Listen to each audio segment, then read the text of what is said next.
સુરતમાં બાળકીઓ સલામત ન હોય તેવા અવારનવાર બનાવ બનતા હોય છે।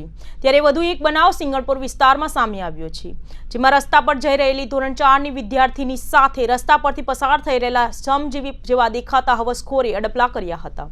સમગ્ર ઘટનાના સીસીટીવી કેદ થતા પોલીસ ફરિયાદ કરવામાં આવી છે, જેના આધારે પોલીસે ગુનો નોંધી વધુ તપાસ હાથ ધરી છે। સિંગણપુર પોલીસ સ્ટેશનથી 200 મીટર દૂર જ 12 દિવસ પહેલા ધોરણ 4માં અભ્યાસ કરતી વિદ્યાર્થીની રોડ પર છેડતી થઈ હતી। જે તે સમયે પોલીસે માત્ર અરજી લીધી હતી, કોઈ કાર્યવાહી ન થઈ હતી, પરંતુ આ ઘટનાના સીસીટીવી ફૂટેજ સોશિયલ મીડિયામાં વાયરલ થતાં વિદ્યાર્થીનીના પિતાની ફરિયાદ લેવામાં આવી હતી। શ્રમિકે રોડ પર બાળકી સાથે અડપલા કર્યા હતા।